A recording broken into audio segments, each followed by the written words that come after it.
தொன்மை தமிழகத்தினுடைய வரலாறை பேசும் வகையில் தாமிரபரணி நதிக்கரையில் கண்டெடுக்கப்பட்ட அகழாய்வு பொருட்கள் காட்சிப்படுத்தப்பட்ட அரங்குதான் பொருணை அருங்காட்சியகமாக அமைக்கப்பட்டிருக்கிறது. மொத்தம் 13 ஏக்கர் பரப்பளவில் 56,000க்கும் மேற்பட்ட சதுரடி அளவில் இந்த அருங்காட்சியகம் அமைக்கப்பட்டு இந்த அருங்காட்சியகம் தமிழக முதலமைச்சரால் திறக்கப்பட்டு இன்று முதல் பொதுமக்களுக்கான அனுமதி வழங்கப்பட்டிருக்கிறது. நாம் இப்போ இருக்கக்கூடிய அருங்காட்சியகத்தின் பகுதியை நம்ம பார்க்கலாம். தாமிரபரணி நதிக்கரை நாகரிகத்தை தொடர்ந்து பொதுமக்களுக்கு காட்டும் வகையில் பல்வேறு வகையான அரங்குகள் இங்கு அமைக்கப்பட்டிருக்கிறது. அதாவது ஆதிச்சநல்லூர் பகுதியில் கண்டெடுக்கப்பட்ட அந்த தொல்லியல் அகழாய்வு பொருட்கள் 2 அரங்குகளிலும், அதே போல கொற்கை, சிவகலை உள்ளிட்ட பொருட்கள் கண்டெடுக்கப்பட்ட அரங்குகளும் அமைக்கப்பட்டிருக்கிறது. அதாவது ஒரு நீரோடை உள்ளிட்டவைகளோடு ஒரு அழகு மிகுந்த ஒரு பகுதியாக இந்த அருங்காட்சியகம் அமைக்கப்பட்டு பொதுமக்கள் பார்வைக்காக இன்று முதல் கொடுக்கப்பட்டிருக்கிறது. பிரம்மாண்டமான தமிழர் நாகரிகத்தை வெளிப்படுத்தும் வகையில் பிரம்மாண்டமான கட்டிடங்கள் அமைக்கப்பட்டிருக்கிறது. ஒவ்வொரு கட்டிடங்களுமே அதாவது தென் தமிழகத்தினுடைய அந்த கட்டிட வடிவமைப்பின்படி இந்த அருங்காட்சியகம் அரங்குகள் அமைக்கப்பட்டிருக்கிறது. 67.25 கோடி ரூபாய் பொருட்செலவில் தமிழர் பாரம்பரியத்தை விவரிக்கும் வகையில் இந்த பிரம்மாண்ட கட்டிடங்கள் அருங்காட்சியகத்தில் அமைக்கப்பட்ட நிலையில் தமிழ்நாட்டுடைய இரும்பு காலம், இந்த தொன்மையை பறைசாற்றக்கூடிய இரும்பு காலம் இங்குதான் கண்டறியப்பட்டது என்பதை காட்சிப்படுத்தும் வகையிலும் பல்வேறு அரங்குகள் அமைக்கப்பட்டிருக்கிறது. இந்த கட்டிடங்களுக்கு பல்வேறு பொதுமக்கள் வந்து செல்லும் வகையில் பல்வேறு வசதிகளும் செய்யப்பட்டிருக்கிறது. அதாவது பொதுமக்கள் இந்த பகுதியில் இருந்து அந்த அருங்காட்சியகத்தை காணும் வகையில் அரங்குகள் அமைக்கப்பட்டிருந்தாலும் சினிமா தியேட்டர்கள், அதாவது இந்த அருங்காட்சியகத்தில் என்னென்ன இருக்கிறது என்ன என்பதை பார்ப்பதற்காக முதல் அந்த நம்ம பார்க்கக்கூடிய பகுதி இந்த அறிமுக கூடம். இந்த அறிமுக கூடத்தில் திருநெல்வேலி மாவட்டத்துடைய அந்த நிலப்பரப்பு, என்ன நிலப்பரப்பு, அங்கே என்னெல்லாம் இருந்தது என்பதை காட்டக்கூடிய வகையில் இங்கே ஒரு அருங்காட்சியகத்தில் இருக்கக்கூடிய ஒரு அறிமுக கூடத்தில் பல்வேறு வசதிகள் செய்யப்பட்டிருக்கிறது.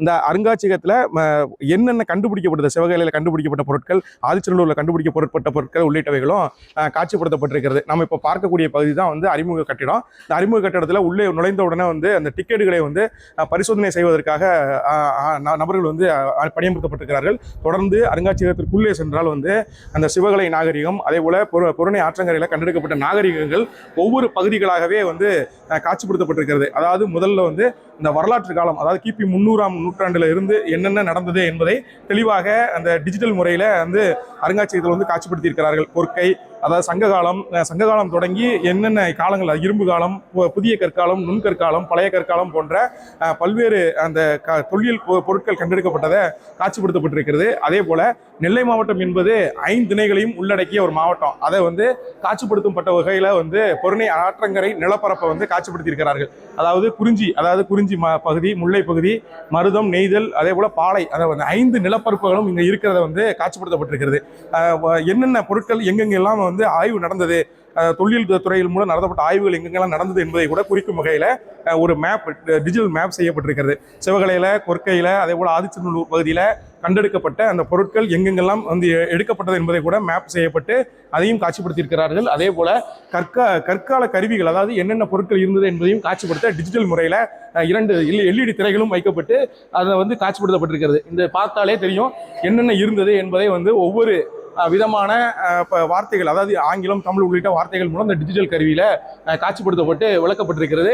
நாம் பார்க்கலாம் என்னென்ன இருக்கிறது, எங்கெங்கே போய் பார்க்கலாம், என்னென்னலாம் இருக்கிறது என்பது இந்த டிஜிட்டல் மூலம் ஆய்வு பண்ணி பதிவு செய்து வைத்திருக்கிறார்கள். மண்ணாலான சுடு கிண்ணம் கண்டெடுக்கப்பட்டதை காட்சிப்படுத்தி இருக்கிறார்கள். அதே போல இரும்பு கட்டி, ஈட்டியுடைய முனை, தங்க நெற்றி பட்டம், அதுபோல அந்த மண்பானை ஓடுகள் உள்ளிட்டவைகளும் காட்சிப்படுத்தப்படுகிறது. இந்த மண்பானை ஓட்டில் ஆ என்ற அந்த எழுத்துக்கள் பதிவு செய்யப்பட்டதை காட்சிப்படுத்தியிருக்காங்க. அதே போல நம்ம அந்த ஆதிச்சநல்லூர் பகுதியில் அந்த இரும்பு காலத்தின் தொடக்கம் என சொல்லப்பட்ட அந்த இரும்பு பொருட்கள், அதாவது ஆதிச்சநல்லூர் அகழாய்வில் கண்டெடுக்கப்பட்ட இந்த இரும்பு பொருட்கள் காட்சிப்படுத்தப்பட்டிருக்கிறது. அதே போல கண்ணாடிகள், இங்கே எடுக்கப்பட்ட அந்த கண்ணாடிகள் காட்சிப்படுத்தப்பட்டிருக்கிறது. அந்த பானைகள், அதாவது ஓடு, பானை, அதே போல முதல்ல அந்த சுடு மண்ணால் ஆன பானைகள் அங்கே கண்டெடுக்கப்பட்டது. அந்த பானைகளும் காட்சிப்படுத்தப்பட்டிருக்கிறது. இது தவிர இந்த அருங்காட்சியகத்தில் என்னென்னலாம் இருக்குது என்பதை காட்டக்கூடிய வகையில் ஒரு திரையரங்கு அந்த முதல் அறிமுக காட்சி கூடத்தில் அமைக்கப்பட்டிருக்கிறது. இந்த அருங்காட்சியகத்தில் என்னென்ன நம்ம பார்க்கலாம், என்ன மாதிரியான பொருட்கள்லாம் இங்கே இருக்குது, தமிழர் நாகரிகத்தை எப்படிலாம் வெளிப்படுத்தினாங்க என்பதை முதல்ல ஒரு டிஜிட்டல் முறையில் ஒரு ஒளிபரப்பு செய்யக்கூடிய ஒரு அருங்காட்சியகத்தில் திரையரங்கு இருக்குது. அங்கேயுமே பார்க்கலாம். நம்ம இந்த திரையரங்கில் நம்ம அருங்காட்சியகத்தை காட்சிப்படுத்தப்பட்ட பின்னர் அடுத்த அரங்குக்கு நம்ம சொல்லலாம். அந்த அடுத்த அரங்கில் இந்த பாலை பகுதி, திருநெல்வேலி மாவட்ட தாமிரபரணி கரையில் இருக்கக்கூடிய அந்த பாலை பகுதியை விவரிக்கும் வகையில் ஒரு 3D உடைய ஒரு பொருள் அமைச்சிருக்காங்க. அதை பார்க்கலாம். அந்த தேரிக்காடு பகுதி, அதாவது நெல்லை மாவட்டத்தில் ஒருங்கிணைந்த நெல்லை மாவட்டத்தில் இருக்கக்கூடிய இந்த பாலை பகுதியை வந்து காட்சிப்படுத்தக்கூடிய வகையில் இந்த சாண்ட் பாக்ஸ் அமைக்கப்பட்டிருக்கு. இதில் நம்ம பார்க்கலாம் இந்த தேரிக்காடு எப்படி இருக்கும் என்பதை வந்து காட்சிப்படுத்தக்கூடிய வகையில் இந்த நிகழ்வுகளது வந்து அமைக்கப்பட்டிருக்கிறது. நம்ம பார்க்கலாம் இந்த மண் முழுவதுமே மண் தான். இந்த மண்ணால் செய்யப்படக்கூடிய அந்த சாண்ட் பாக்ஸ் மூலம் என்னென்ன இருக்கிறது என்பதை வந்து தெளிவாக காட்சிப்படுத்தியிருக்கிறார்கள். அந்த தேரிக்காட்டில் இருக்கக்கூடிய இந்த வன விலங்குகள், பறவைகள் போன்றவைகளும் இதில் தத்ரூபமாக காணும் வகையில் வந்து காட்சிப்படுத்தப்பட்டிருக்கிறது.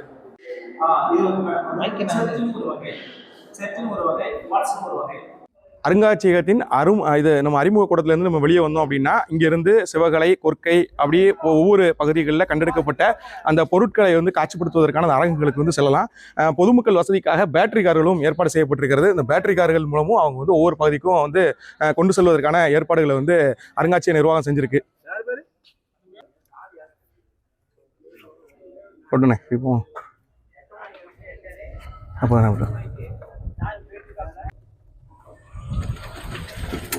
அதே போல சிவகலை பகுதியில் கண்டெடுக்கப்பட்ட பொருட்கள் காட்சிப்படுத்தப்பட்ட அரங்குகளில் என்ன இருக்குன்னு நம்ம போய் பார்க்கலாம்.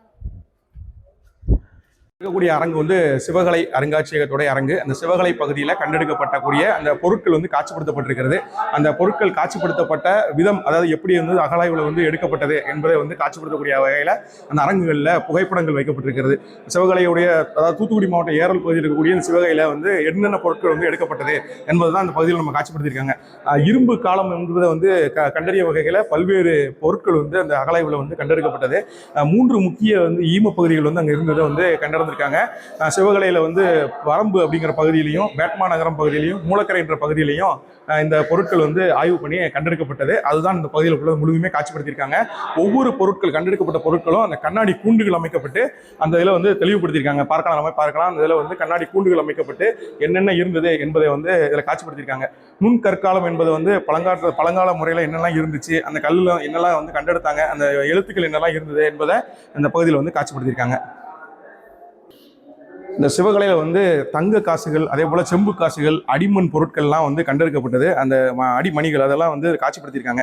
என்னென்ன இருந்துச்சு, தமிழர்கள் பழங்கால தமிழர்கள் பயன்படுத்தப்பட்டது என்னெல்லாம் இருந்தது, அந்த இதெல்லாம் அப்படியே தனித்தனியாகவே காட்சிப்படுத்தியிருக்காங்க. செப்பு காசுகள், அதாவது வணிகம் செய்வதற்கு வந்து பயன்படுத்தப்பட்ட அந்த செப்பு காசுகளுடைய அந்த துகள்கள் தான் நம்ம பார்க்கலாம். அந்த செப்பு காசுகள் காட்சிப்படுத்தப்பட்டிருக்காங்க. அடுத்தது செப்பு காசுகள் என்னெல்லாம் இருந்தது அதெல்லாம் காட்சிப்படுத்தியிருக்காங்க. தங்க பொருட்கள் காட்சிப்படுத்தப்பட்டிருக்கு. 2வது தளம் வந்து அமைக்கப்பட்டிருக்கு. இந்த 2வது தளத்தில் உள்ள பொருட்கள் வந்து செல்வதற்கு வந்து லிஃப்ட் வசதியும் செய்யப்பட்டிருக்கிறது. லிஃப்ட் மூலம் முதல் தளத்திலிருந்து 2ஆம் தளத்திற்கு சென்று அங்கும் உள்ள பொருட்களை வந்து நம்ம பார்க்கலாம்.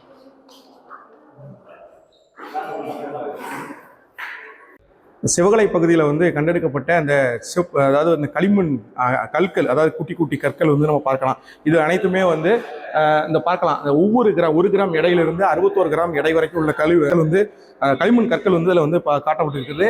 இது அனைத்துமே வந்து இந்த விளையாட்டுகளுக்காக பயன்படுத்தக்கூடிய, இந்த சில்லாட்டம் என சொல்லக்கூடிய அந்த விளையாட்டுகளுக்கு பயன்படுத்தி விளையாடியதை அந்த இடத்துல இருந்து கண்டெடுக்கப்பட்டிருக்காங்க. அதையும் காட்சிப்படுத்தியிருக்காங்க. இது போல இந்த சுடுமண் எடைகள், அதே போல் சுடுமண் ஆட்டுக்காய்கள் உள்ள எல்லா பொருட்களுமே இந்த பகுதியில் காட்சிப்படுத்தப்பட்டிருக்கு. இது அனைத்துமே சிவகலை பகுதியில் எடுக்கப்பட்ட அந்த பொருட்கள், தொல்லியல் பொருட்கள். இதுதான் இந்த பகுதியில் வந்து காட்சிப்படுத்தப்பட்டிருக்கிறது. ஒவ்வொரு அந்த அரங்குகள்லையுமே ஒவ்வொரு விளக்கம் சொல்வதற்கான அந்த பணியாளர்கள் நியமிக்கப்பட்டிருக்கிறாங்க. என்ன பொருள் கண்டெடுக்கப்பட்டது என்பதை அவர்கள் வந்து நேரடியாகவே பொதுமக்களுக்கும் விளக்கம் சொல்லிக் கொண்டிருக்கிறார்கள். சிவகலையில் கண்டெடுக்கப்பட்ட அந்த ஈமைத்தாளி குடங்கள் தான் நம்ம பார்க்கலாம். அந்த ஈமத்தாளி குடங்கள், அதுக்கு போக இந்த சுடுமண்ணாலான பானைகள் எல்லாமே காட்சிப்படுத்தியிருக்காங்க. இந்த பகுதியில் வந்து காட்சிப்படுத்தப்பட்ட பொருட்கள் எல்லாமே இந்த முழுக்க சுடுமண்ணால் வந்து செய்யப்பட்ட ஒரு பகுதி, அந்த பொருட்கள் தான் அந்த காட்சிப்படுத்தியிருக்காங்க. இங்கே வந்து இந்த இரும்பு காலம் வந்து கண்டறியப்பட்ட இடம் என்பதனால அந்த இரும்பு பொருட்கள் வந்து தயார் செய்வதற்கு என்ன மாதிரியான பயன்பாடுகள்லாம் செய்யப்பட்டது என்பதையும் வந்து விளக்கமாகவே வச்சுருக்காங்க. இந்த பார்க்கலாம், அந்த பானை தான் வந்து அந்த இரும்பு பொருட்கள் வந்து தயார் செய்வதற்கான அந்த பொருட்கள் தயார் செய்வதற்கு பயன்படுத்தப்பட்ட அந்த பானை, எப்படி வந்து அந்த இரும்பு பொருட்கள் உருக்கப்பட்டது வந்து எப்படி வந்து இரும்பு வாள் உள்ளிட்ட பொருட்களாக மாற்றப்பட்டது என்பது குறித்து ஒவ்வொரு விதமாகவே அந்த இதில் காட்சிப்படுத்தியிருக்காங்க. எப்படி நடந்தது, அந்த தொழில் நடந்தது என்பதை காட்டும் வகையில் டிஜிட்டல் முறையில் ஒரு திரையும் அமைக்கப்பட்டு எந்த மாதிரியான பொருட்கள் எப்படி காட்சிப்படுத்தப்பட்டது என்பதை ஏஐ தொழில்நுட்பத்தோடு அந்த பொருட்களை வந்து எப்படி செய்தார்கள், இரும்பு எப்படி உருக்கப்பட்டது என்பது குறித்து விளக்கப்படமும் வைக்கப்பட்டிருக்கிறது. இரும்பு கத்தி, அதே போல அந்த இரும்பு வாள் உள்ளிட்டவைகள் செய்யப்பட்டு தமிழருடைய நாகரிகம், இரும்பு நாகரிகம் இங்குதான் கண்டுபிடிக்கப்பட்டது என்பதை விளக்கும் வகையில் இந்த பகுதி வந்து அமைக்கப்பட்டிருக்கிறது. இந்த அருங்காட்சியக பகுதியில் அந்த செய்யப்பட்ட வாள், வேல் உள்ளிட்ட பொருட்களுமே வந்து காட்சிப்படுத்தப்பட்டிருக்கிறது.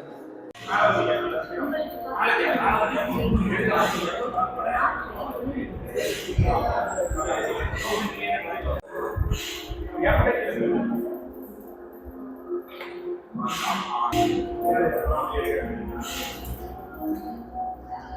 அப்படியா நம்ம பார்க்கக்கூடிய காட்சி வந்து ஒரு பொருட்கள், அதாவது இரும்பு வாள், இரும்பு பொருட்கள் எப்படி செய்யப்பட்டது என்பதை நம்ம வந்து ஏற்கனவே அங்கே காட்சிப்படுத்தியிருக்காங்க. மக்களும் அந்த இரும்பு கால பொருட்கள் வந்து செய்யப்பட்டதை அறிந்து கொள்ளும் வகையில் தத்ரூபமாக அந்த காட்சிகள் வந்து படுத்தப்பட்டிருக்கிறது.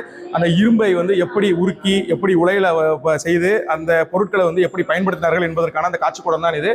நாம் நேரடியாகவே அந்த இரும்பை வந்து உருக்குவதற்கு எப்படி வந்து முற்காலத்தில் அந்த மண் கலவை குடுவைகள் மூலம் வந்து செய்தார்கள் என்பதை காட்சிப்படுத்தப்பட்டது தான் இந்த பொருட்கள் வந்து வைக்கப்பட்டிருக்கிறது.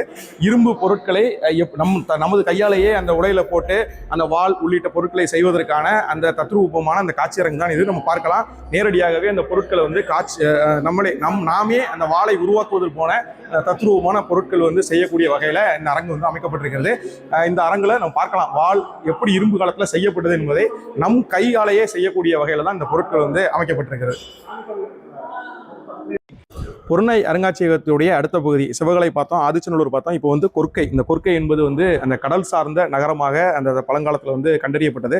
துறைமுக நகரம் எனவும் சொல்லப்பட்டிருக்கிறது. இந்த துறைமுக நகரம் என சொல்லப்பட்ட அந்த கொர்க்கையில் நடத்தப்பட்ட அந்த அகழாய்வு வந்து எப்படி நடத்தப்பட்டது, எங்கெங்கெல்லாம் வந்து பொருட்கள் கண்டெடுக்கப்பட்டது என்பதை தான் முதல்ல உள்ள அரங்கில் வந்து நுழையும் போதே அந்த காட்சிப்படுத்தப்பட்ட ஒரு பகுதிகளாக நம்ம பார்க்கலாம். தொடர்ந்து அந்த கொர்க்கை அருங்காட்சியகம் வந்து எப்படி இருந்தது, கொர்க்கை பகுதி எப்படி இருந்தது, அந்த பகுதியில் என்னென்னலாம் கண்டெடுக்கப்பட்டது என்பதை வந்து ஒரு படமாகவே அந்த பழைய படமாகவே காட்சிப்படுத்தப்பட்டிருக்குது.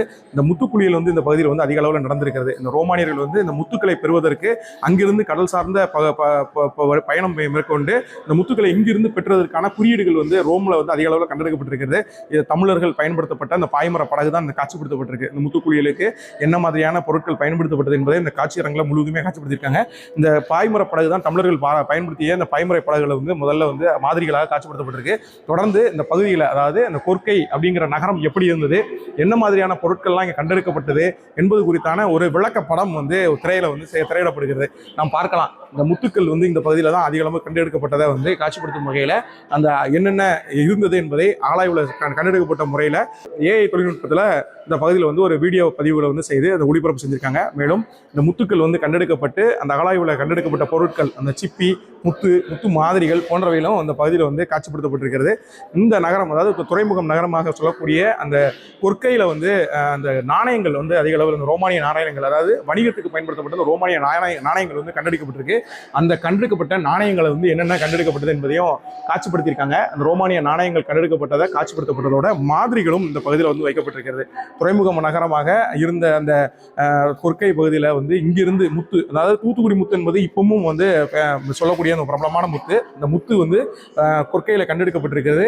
அந்த முத்து கண்டெடுக்கப்பட்டதை வைத்து துறைமுக நகரம் தொழில் நகரமாக அந்த கொர்க்கை இருந்ததை அகழாய்வுகள் வந்து உறுதி செய்திருக்கிறது. அந்த ரோமானிய பகுதிகளில் இருக்கக்கூடிய அந்த குறிப்பேடுகளும் இங்கு கிடைக்கப்பட்ட பொருட்களும் இரண்டுமே ஒத்துப்போவதால மிகப்பெரிய ஒரு தொழில் நகரமாக இருந்திருக்கிறது. அந்த பகுதி தான் இந்த பகுதியில் நம்ம பார்த்துக்கிட்டு இருக்கோம். சங்கு பொருட்கள் வந்து அதிக அளவு கண்டெடுக்கப்பட்டிருந்தது. இந்த சங்கு பொருட்களை நம்ம பார்க்கலாம். இந்த கண்டெடுக்கப்பட்ட இந்த சங்கு பொருட்கள், சங்கு மூலம் செய்யப்பட்ட அந்த வளையல்கள், ஆபரணங்களும் இந்த பகுதியில் வந்து அதிக அளவில் காட்சிப்படுத்தப்பட்டிருக்கு.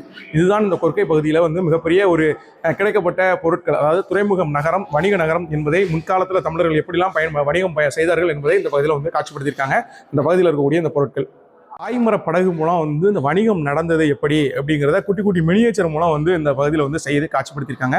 இந்த பாய்மர படகு தமிழர்கள் பயன்படுத்தி அந்த பாய்மர படகு இங்கே பார்க்கலாம். அந்த என்ன பொருட்கள் வந்து எப்படி வந்து இங்கிருந்து வெளிநாடுகளுக்கு வந்து துறைமுகம் மூலம் ஏற்றுமதி செய்தார்கள் அப்படிங்கிற குட்டி குட்டி மினியேச்சர் மூலம் அந்த பொருட்களை வந்து மாதிரி செய்தே வைத்திருக்கிறார்கள் என்று பார்க்கலாம். அந்த குட்டி குட்டி குடுவைகள், அதே போல் இங்கிருந்து முத்துக்கள் எப்படி பெட்டி போட்டு கொண்டு போனாங்க, அந்த பெட்டிகள் மூலம் எப்படி இங்கிருந்து ரோம் பகுதிகளுக்கு கொண்டு போனாங்க என்பதை வந்து காட்சிப்படுத்தி இந்த பாய்மர படகுகளை வந்து மாதிரி வச்சிருக்கிறாங்க. முதல் அகழாய்வு வந்து இந்த கொர்க்கை பகுதியில் 1876 நடத்தப்பட்டது என்பதை வந்து காட்சிப்படுத்தும் வகையில் பதாகைகள்லாம் வைக்கப்பட்டிருக்கு. கால்டுவெல் மூலம் என்னென்ன வந்து பகுதிகளில் வந்து அகழாய்வு நடத்தப்பட்டது என்பதை விளக்கும் வகையில் போர்டுகள் வைக்கப்பட்டது. முதல் அகழாய்வு, 2ஆம் கட்ட அகழாய்வு, 3ஆம் கட்ட அகழாய்வு என காட்சிப்படுத்தப்பட்டு ஒவ்வொரு பகுதிகளிலுமே என்ன நடந்தது என்பதை விளக்கும் வகையில் விளக்கப்படமும் வைக்கப்பட்டிருக்கிறது. பொருணை அருங்காட்சியகத்துடைய கடைசி பகுதி, அதாவது கொற்கை அப்படிங்கிற அந்த அந்த அகழாய்வு நடத்தப்பட்ட இடத்தினுடைய கடைசி பகுதி கொற்கை அரங்கம் 2. இந்த பகுதியில் தான் 5D மற்றும் 7D திரையரங்குகள் வந்து வைக்கப்பட்டிருக்கிறது.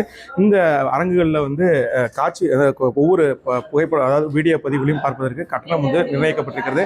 5D திரையரங்கத்திற்கு 25 ரூபாய் கட்டணமும், அதே போல் 7D திரையரங்கத்துக்கு 25 ரூபாய் கட்டணமும் நிர்ணயிக்கப்பட்டு வந்து இதில் வந்து கட்டணம் வசூல் செய்யப்படுகிறது. இந்த அரங்கத்தில் என்ன நடந்தது, அந்த கொற்கையில் வந்து எவ்வாறு வந்து அந்த பொருட்கள் வந்து கண்டெடுக்கப்பட்டது, அந்த பொருட்கள் வந்து எந்தெந்த மாதிரியான வணிக நோக்கத்துக்காக பயன்படுத்தப்பட்டது, எப்படி வணிகம் நடந்தது என்பதை காட்சிப்படுத்தும் வகையில் தத்ரூபமாக 5D மற்றும் 7D தொழில்நுட்பத்தில் இந்த பகுதிகளில் வந்து திரையரங்குகள் அமைக்கப்பட்டிருக்கிறது.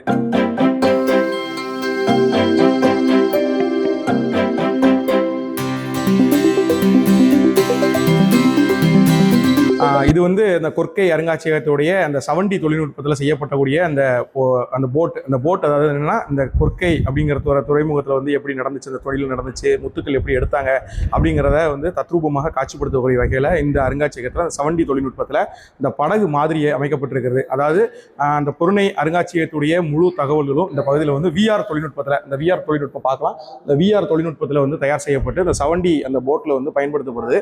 அந்த அதாவது படகு வந்து செல்லும் போது அந்த என்ன மாதிரியான உணர்வுகள் இருக்குமோ அத்தனையுமே இந்த தகவல்கள் வந்து இதில் தெரியக்கூடிய வகையில் இந்த 7D தொழில்நுட்பத்தில் இந்த படகு அமைக்கப்பட்டிருக்கிறது. அந்த கடலில் செல்லும்போது காற்று அடித்தால் என்ன செய்யும், மழை சாரல் அடித்தால் என்ன செய்யும் என்பதை அனைத்துமே தெரிந்து கொள்ளும் வகையில் இந்த படகு மாதிரி அமைக்கப்பட்டிருக்கிறது.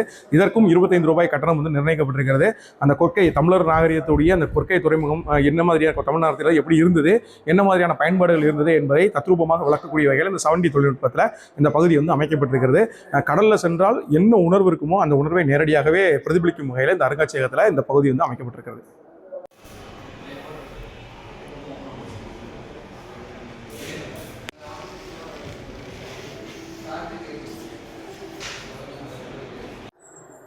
மொத்தமாக இந்த அருங்காட்சியகத்தில் பார்த்த அனைத்து விதமான தகவல்களும் எப்படி இருந்தது என்பதை ஒவ்வொரு பொதுமக்களிடமுமே கருத்து கேட்கும் வகையில் ஃபீட்பேக் மையம் அமைக்கப்பட்டிருக்கிறது. பார்க்கலாம், எல்லா விதமான தகவல்களும் இதில் பதிவு செய்யப்பட்டு ஆன்லைன் முறையில் ஃபீட்பேக் செய்யக்கூடிய அந்த ஒரு பகுதியும் வைக்கப்பட்டிருக்கிறது.